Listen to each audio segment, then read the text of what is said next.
Vous venez de mettre sur le marché du livre un roman intitulé « Je vais tuer mon oncle ». Monsieur l'écrivain, le titre fait peur. C'est comme si vous êtes en train d'encourager les tueries. Ça donne cette impression-là. Oh non, ça fait peur. Je vais tuer mon oncle. C'est un titre fracassant. Tout à fait le contraire. L'oncle est toujours considéré comme sorcier dans nos sociétés. Vous allez vous mener une mauvaise vie. Vous allez ramasser une maladie incurable. C'est l'oncle. Vous échouez à l'école parce que vous ne bossez pas. C'est l'oncle. Vous échouez au commerce. C'est l'oncle. L'oncle est toujours considéré comme le sorcier et parfois innocemment abattu. Voilà pourquoi ce livre éducatif, instructif. C'est un roman de 175 pages publié aux éditions Kikopol en 2026, donc cette année. Voilà. Vous parlez de l'oncle. Préfacé par le doyen Henri Ndjombo. Exactement. Vous parlez de l'oncle. Vous pointez du doigt l'oncle, qui est le sorcier. Mais je sais que c'est un roman. Le roman a une forte dimension de fiction, d'imagination, et j'ai l'impression que c'est la peinture de la société, c'est la réalité sociale, puisque dans nos sociétés, dans la société congolaise, dans la société africaine, c'est l'oncle qui est le sorcier. Ça se passe dans la République d'Assisi, une république imaginaire, et dans le village Otsundu, région de Ouanga. Les parents, les oncles sont toujours menacés. Vous réussissez vos études, vous avez des galons, vous êtes taxé. Jamais on ne menace celui qui n'a jamais réussi. Et c'est toujours l'oncle. L'oncle qui est toujours menacé. Toujours l'oncle. Et pourtant, le père peut être aussi à l'origine.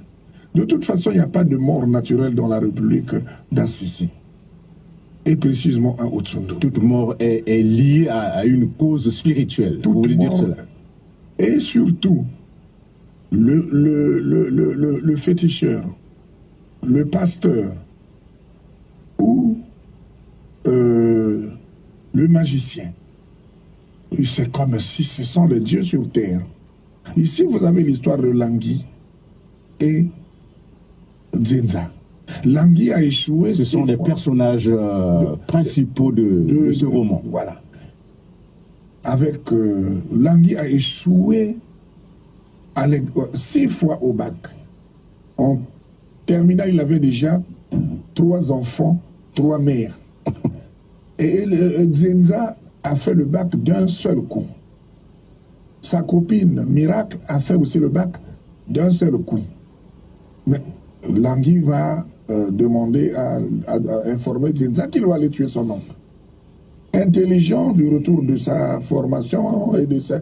Parce que Nzenza est allé jusqu'à enseigner à la célèbre université de Kangé pendant que Langui était toujours à Otsundu en train de forger le bac.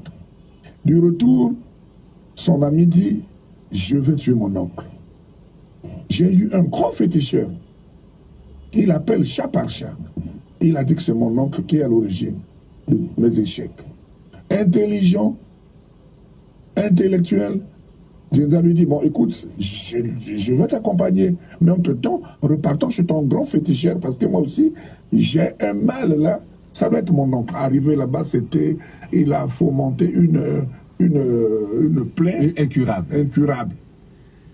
Et le féticheur dit, oui, il t'appelait là, c'est l'oncle, il a même tué ta mère et ta soeur, il veut te tuer, pendant qu'il a encore sa mère et sa soeur en vie. Et quand il enlève la plaie, il enlève la bande, il dit à son ami, on va tuer ton oncle, voilà ton grand féticheur. Et Langui s'est fâché. Et le féticheur était confus. Et l'ami était aussi confus. Langui était confus, le village, toute la population a hué sur le féticheur qui a fini par abandonner ses pratiques. Ses pratiques pour faire l'agriculture. Et il a changé parce que oui. Il était en train de prendre le mensonge. Mais ça se passe comme ça. Et là, un pasteur dit à une femme, tous ceux qui sont dans cette église aujourd'hui, dès que vous sortez là, le premier homme qui vous drague, c'est celui-là que Dieu vous a envoyé. Or, il avait déjà fait un jeu avec son ami qui enviait une fille de l'église. Dès que cette fille sort, le monsieur l'accroche. Et c'est le mariage. Et un enfant, après le monsieur l'abandonne. Est-ce que un mariage qui a été prévu par, inspiré de Dieu, peut se disloquer à ce moment? Il y a des exemples là-bas qui éduquent, qui font que il y a beaucoup de langues en Afrique, il y a beaucoup de langues en République du Congo. En République du Congo, comme en République imaginaire d'Assisi. Et c'est notre combat, c'est d'éduquer la jeunesse. Il y a la mort naturelle, il y a des maladies naturelles. Pour réussir à un examen, il faut travailler. Rien que ça. Les élèves qui sont en train de préparer le brevet d'études du premier cycle vous écoutent. Vous voulez dire que la réussite est au bout de l'effort. La réussite est au bout d'un effort persévérant. C'est ça. Il n'y a pas de diable. Ce n'est pas les bébés lus, comment ils appellent ça? Les bébés Lili, énoncés par le ministre de l'enseignement préscolaire, voilà, primaire, secondaire et de l'alphabétisation. Ce n'est pas les bébés Lili, ce n'est pas le fétiche, ce n'est pas le pasteur qui te donne le BPC ou le bac. Il faut travailler. Il faut travailler. La Bible dit que aide-toi et le ciel t'aidera. Voilà. Monsieur l'écrivain, vous êtes en train de dénoncer les maux qui minent la société. Alors, nous constatons que les causes de ces situations sont connues. Vous avez parlé des pasteurs, vous avez parlé des féticheurs. Alors, en ce net moment, les pouvoirs publics doivent prendre le taureau par les cornes pour essayer un peu de combattre cette situation. Et dans la République d'Assisi, les pouvoirs publics ne regardent pas cette situation-là. Vous voyez que en République du Congo, il y avait une loi Ibovi sur les églises qui devait être quand même bien encadrée, pas de tapage, dans des maisons bien construites et autres. Pas de nuisance sonore. Pas de nuisance sonore. Qui accepte ça? Aujourd'hui, alors c'est la faute à ceux qui doivent appliquer ces lois. Dans la République d'Assisi, précisément au Tsundu, vous voyez l'émergence de beaucoup d'églises. Vous avez dans le livre, on a parlé du pasteur Okorolongo, du pasteur Ekwembe, du pasteur Abondo. Ce sont des gens qui sont en train d'entraîner la jeunesse vers la boue. Mais les jeunes prennent difficilement confiance. Mais ce livre permet donc aux jeunes de croire à leur effort, de travailler, de ne pas penser. Voilà, même dans le livre, un jeune qui a égorgé son oncle parce que le pasteur aurait dit que vos chances sont retirées depuis belle lurette par quelqu'un qui dort avec vous sous le même toit.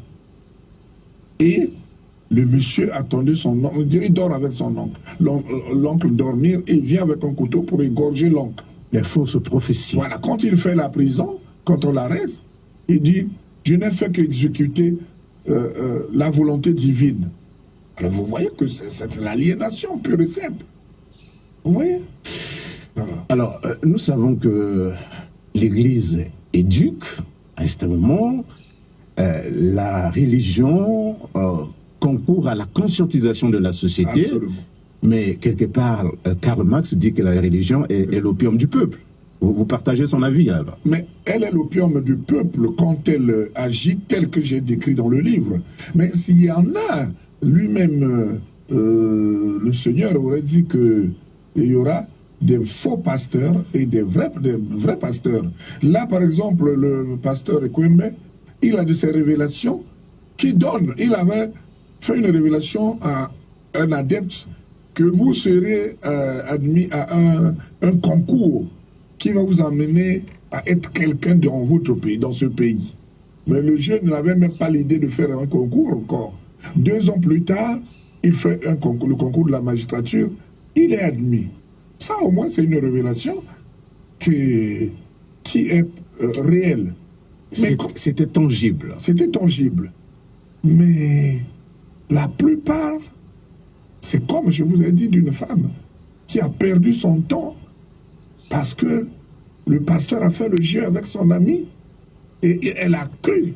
Comme là-bas, souvent on croit aveuglement. Et en ce moment-là, on est d'accord avec Karl Marx pour dire que la religion devient l'opium du peuple. Quand quelqu'un, vous dites à votre fille de faire quelque chose, ou à votre soeur, votre nièce, ou toi, mais parce que elle est ancrée dans cette croyance aveugle, dit j'attends que le Saint-Esprit m'inspire.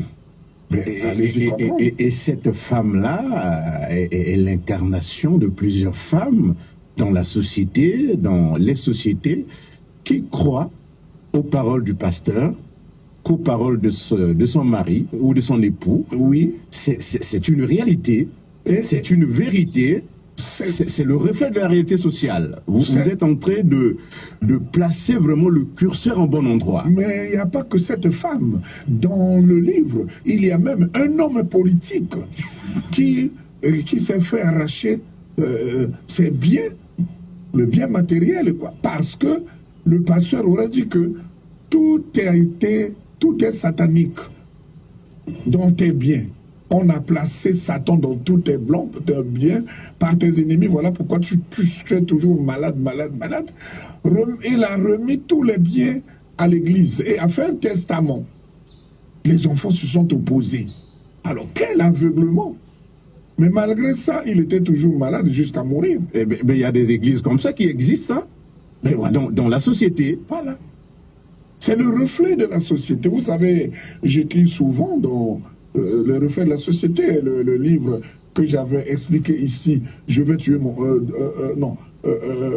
mari se repose. C'était aussi le vécu, c'est la société.